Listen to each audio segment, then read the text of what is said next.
Hey guys, Crafty Gamer here, bringing you another commentary over. Well, this will actually be my first commentary over gameplay. That's actually about the gameplay. This is a game I just wrapped up, and it wasn't actually going to be my next video. Wasn't going to be a commentary over gameplay. It was going to be first impressions. So I'll fold. But this game was so good that I had to go ahead and talk about this game. But I'll fold in some of my first impressions of Madden into this commentary, and maybe do, because I've got like 6 games online under my belt, so I have a bit of an idea of what the game's feeling like.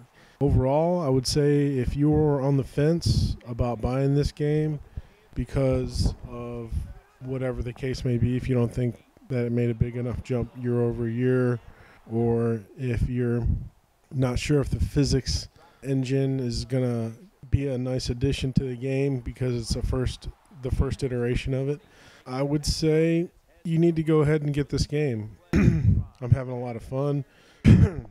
Usually, there's a love affair that you have with a game, and then you start to see the warts after a while. But I think this is gonna end up being a solid game. If they're gonna have to patch some things that are suspect, but overall, if they can support their game and the patches come out and they don't break a lot of new stuff when they're fixing old stuff, then it should be solid. I thought I would have a huge problem with the not being able to move linebackers and safeties and other players close to the line of scrimmage because they automatically move back.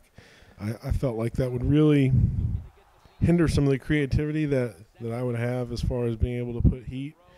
And I put heat on the quarterback, and I really don't feel like I've been able to develop a defensive scheme yet too much. But and maybe that is a bit because you can't move linebackers and safeties up and stack them on the line of scrimmage.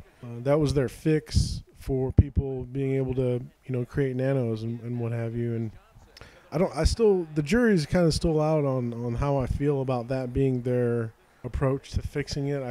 My sense is that the better fix is to fix the blocking logic. But I also know that that's a complicated thing to address with all the permutations that you can have with people being stacked and the angles that they take once the ball is snapped. So if this is their fix and it works, it keeps people from bringing too much ridiculous heat, then I'm cool with that.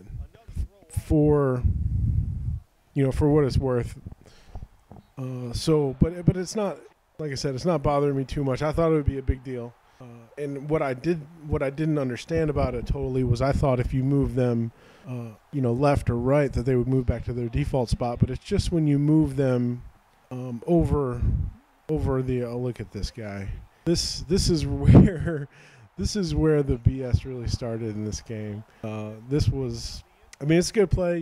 He broke a tackle, and after that, I guess I don't know what my guy. Stay in your lanes. I don't know what they were doing, but this is really where it started for me, where I really started thinking about, man, instead look, he comes out with the onside kick, and here I'm thinking, all right, great, here we go, and of course he recovers it. So right now I'm really thinking like I should have just started a load of laundry instead of this game, but those are the breaks sometimes, and it's not going to be the last time he comes out and onside. I don't want to spoil it for you, but it's not going to be the last time he comes out. And then that happens. He's coming out in strong eye, and actually after this game, this dude was doing it to me with the strong eye and variations of the strong eye. So I think I'm going to add that to my repertoire because he was really gashing me in the running game and actually had some pretty decent pass plays out of it too. So thank goodness he decides to do a regular kickoff. Oh, and then as soon as I open my mouth, squib kick, which he almost recovers in it about 5 yards closer, and he would have recovered that. But I think I was talking about moving linebackers, but got off track there. And this is just one of those drives where it's not going your way. On the first play you get a block shed. The next play you get a bad pass, and then on 3rd and long you get this. the drop pass, and now I'm down by 2 scores, and I've got to punt it back to a guy that I haven't been able to stop in the past 2 drives.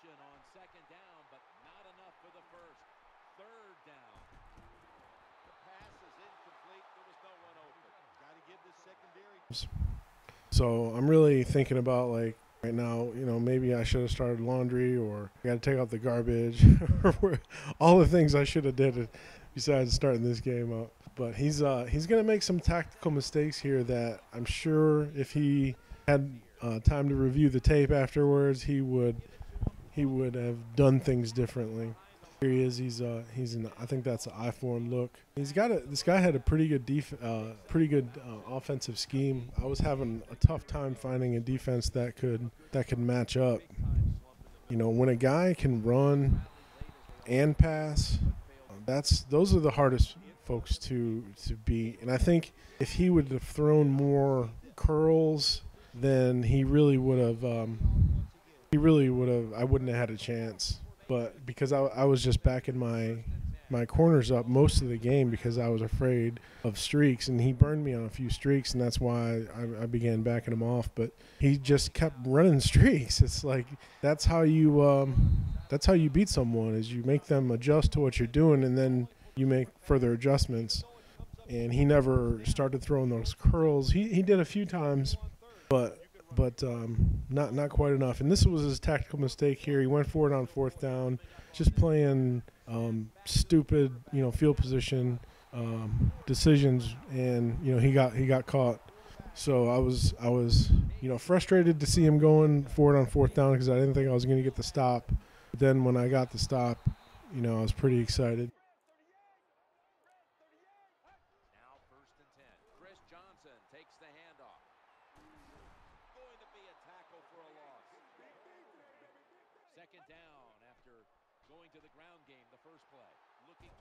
And then CJ, we're going to have to fine him about $500 for that. But then, I see that he's not covering that area field. I run the same play, and I hit pay dirt there. So, and that's a play that I had to keep going back to during this matchup because not a lot of other things were working.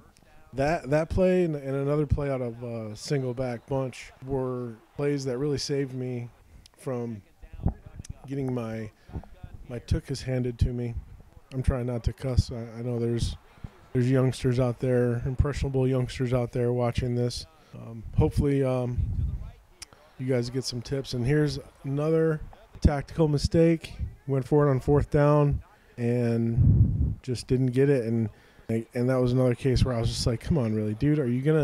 You're this deep in your own territory? Are you that confident? And then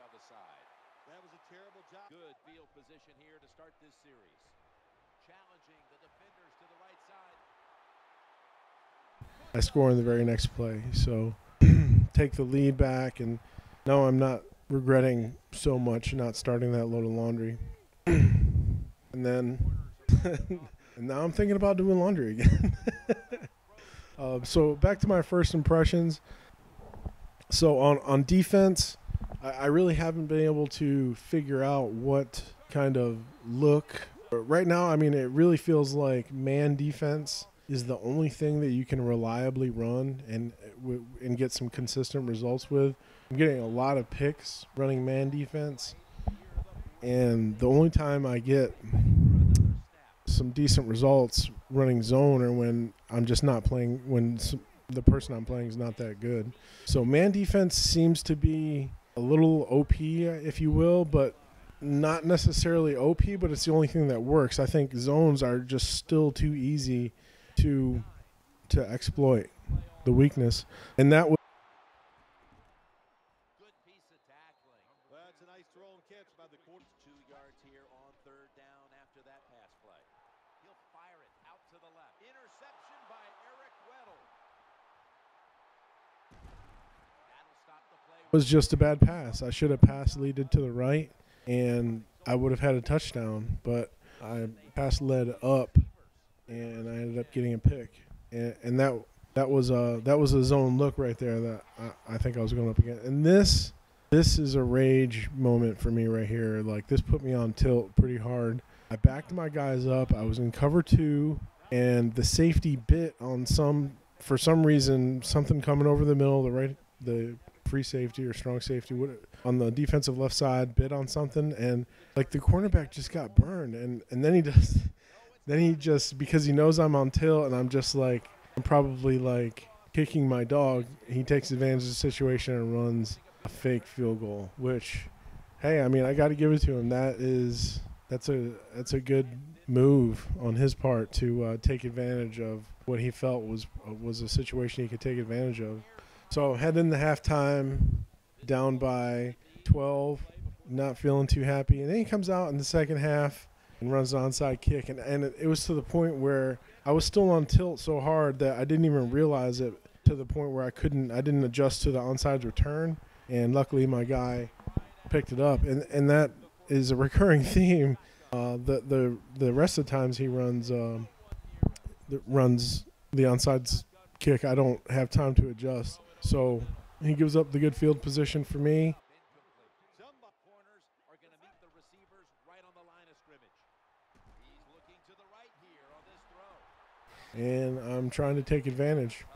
So, yeah, on defense, man seems to be working really well. I haven't got, and I'm not talking about running just, straight man cover 0 and blitzing everyone. I think you will definitely get hurt if you do that. So I'm running man with some zones backing the spots in the field where I feel like they're going to try and run patterns at.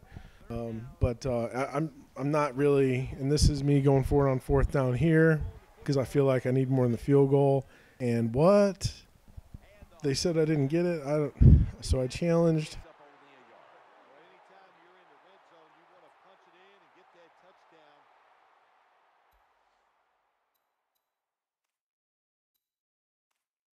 And they upheld it. So I was just, at this point, I was really questioning if I could pull this win off. And here he goes with what begins a long second half of no huddle offense. And that's what happens when you don't have time to really kind of consider the look that you're seeing and the situation. You end up getting, no huddle can be very tough to deal with sometimes. And he certainly came out in this no huddle a lot. And then strong eye, again, abusing me with the run. Let's see what they do here. And the carry to Ryan Matthews. San Diego. Line up now. Definitely.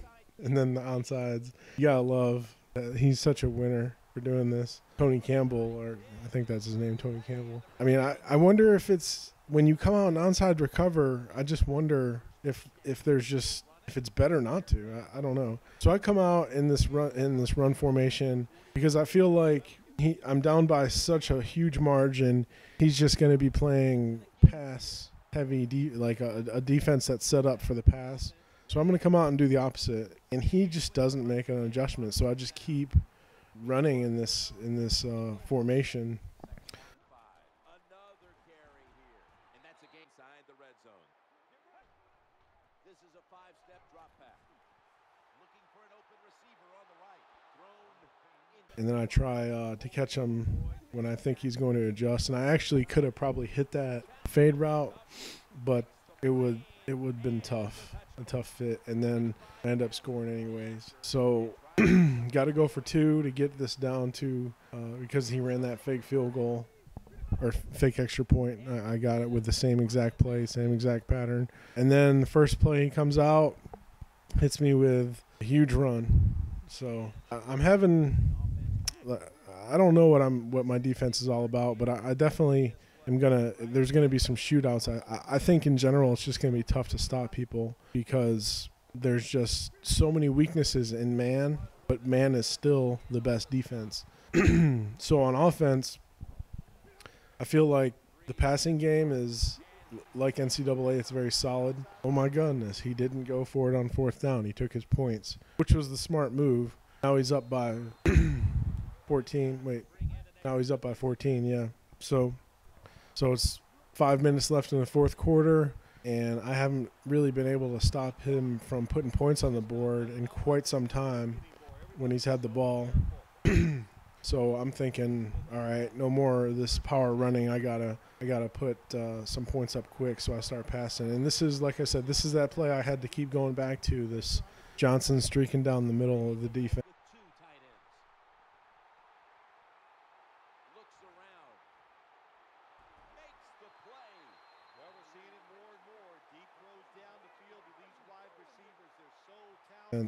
And it's still working for me, and I'm not gonna shy away from doing something over and over again if I have to. And he brings the house and made it an easy score there. So I'm within 7. I can't believe it got back to this point after being down, and he's trying. I think he's just getting cocky here or something. He did, kind of a stupid play there. Now he's stuck in bad field position. I felt like I was really close to getting a safety there, and then even a pick after he threw it.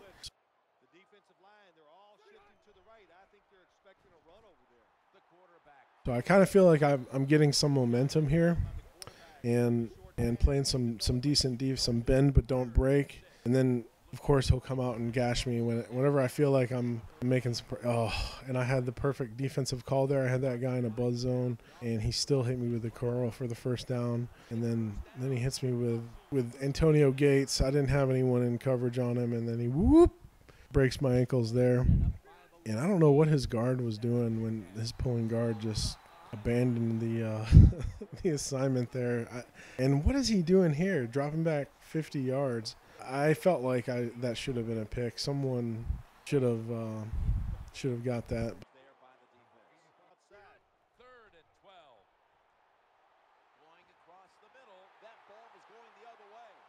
But this is a nice user pick right here. I felt like I knew where he was going with that. And what's better than a pick? A pick six. That's right. I'm taking this baby to the house for the tie score.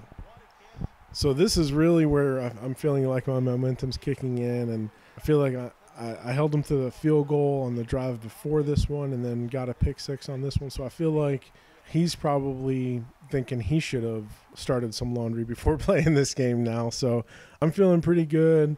I tell you what, it was a long road back, but man, this was a good game. So on offense, I think I was making a point about my first impressions on the offense, and this.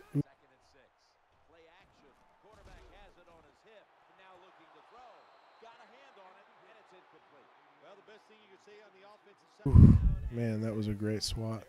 I'll continue my first impressions on another video, another commentary, because the gameplay is starting to get pretty heated here. It's under a minute, or getting close to a minute on the clock, and he's driving for the go-ahead score. And he's getting, this is what he was doing to me all game. This is what he was just like running here and there, and then hit me with a pass, and then running here and there, and he's getting back into that rhythm. And, of course, here comes the hurry up, and that should have been a pick. But I'll take it. It's 4th and 3. I'm feeling good. But this is what he did. He caught me with a guy that wasn't covered and takes it. And this was huge. I know he was trying to go down, but it's like he fell on my guy and didn't touch the ground and ended up going in for the score. He could have basically ran the clock out because I had no timeouts. If he didn't score there, he could have ran the clock out, but he ended up landing on my guy and then like bouncing into the end zone. So that was a huge break for me, but I'll take it. He's been, with the onside kick and the kick return, broken tackle for a touchdown. He's got his fair share of breaks, and that's what you got to have in this game. You got to have skill, and you got to have a little bit of luck.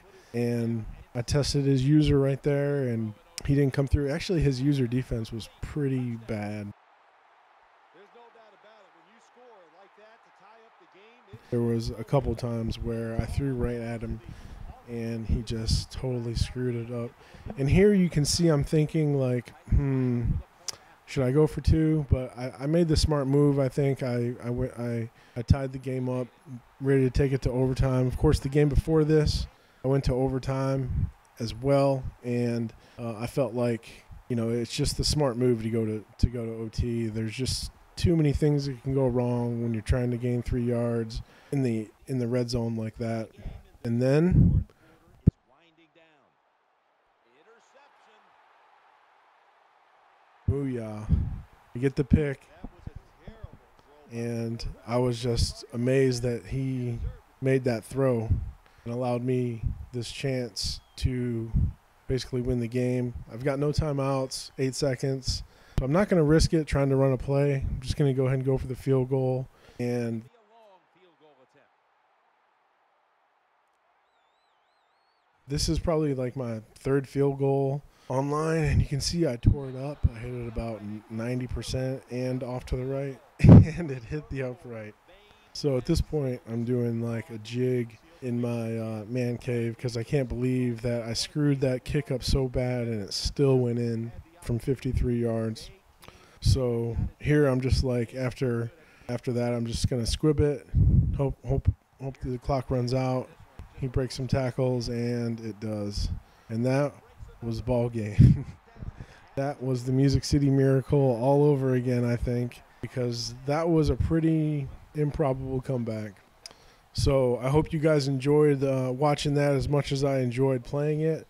I'm gonna let the game play out.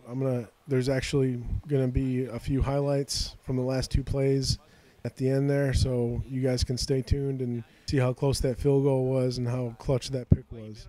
I'll catch you guys next time. Peace. His locker is right next to you, so you have confidence that he can get it done in a big moment like this, and he did. So for Bill Sims and all the crew at EA Sports.